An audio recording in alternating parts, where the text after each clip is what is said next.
Pemirsa, masih di IDX Extension Closing, kita ke topik pilihan di mana indeks harga saham gabungan menguat tipis ke level 7.133 pada penutupan perdagangan di sesi pertama Selasa 11 Desember 2023. Pertahannya indeks harga saham gabungan di zona hijau pada sesi pertama didorong oleh penguatan sesaat sejumlah saham di sektor kesehatan seperti Kimia Farma dan Itamar Ranuraya yang masing-masing melesat lebih dari 10 dan juga 24%. Indeks harga saham gabungan menguat tipis ke level 7.133 pada penutupan perdagangan di sesi pertama Selasa 19 Desember 2023.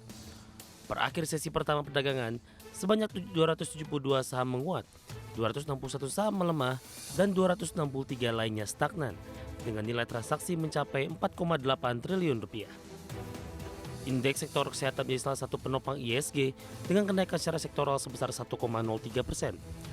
Disusul sektor energi yang naik 0,99% dan sektor teknologi yang naik 0,83%. Adapun dua indeks yang tercatat melemah diantaranya sektor keuangan terkoreksi 0,75% dan sektor infrastruktur melemah 0,44%. Penguatan saat sektor kesehatan di ISG tak terlepas dari melesatnya harga saham sejumlah emiten di sektor tersebut pada perdagangan sesi pertama.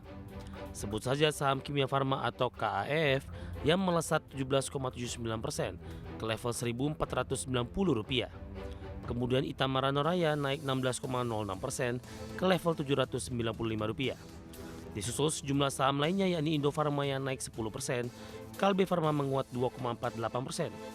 Kemudian saham Sido menguat 0,92% dan dua saham lainnya yakni Temposcan dan Medica Loka Hermina dengan penguatan masing-masing 0,83% dan 0,34%.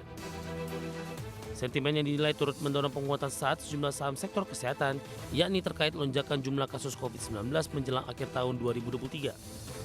Melansir laman Kementerian Kesehatan per 18 Desember 2023, total kasus aktif baru COVID-19 di Indonesia tembus 2.204 kasus. Adapun lonjakan kasus COVID-19 di Indonesia sudah dimulai sejak akhir November lalu. Peningkatan kasus COVID-19 dibarengi dengan kenaikan jumlah tes. Di sisi lain ada dugaan varian baru yang memicu tingkat transmisi atau penularan lebih cepat dan lebih mudah menginfeksi. Terkait perkembangan kasus COVID terbaru, Kementerian Kesehatan menyerukan organisasi-organisasi untuk secara aktif memantau kasus-kasus baru dan memastikan ketersediaan vaksin di semua klinik kesehatan pemerintah. Sementara itu, tak hanya di Indonesia, lonjakan kasus COVID-19 juga telah mendorong pihak berwenang di negara-negara Asia Tenggara untuk meningkatkan langkah-langkah membatasi penyebaran penyakit tersebut. Meski demikian, para ahli kesehatan mengatakan bahwa pembatasan di era pandemi seperti lockdown tidak diperlukan karena sistem layanan kesehatan saat ini sudah siap untuk menghadapi lonjakan jumlah kasus. Sebagai sumber, IDX Channel.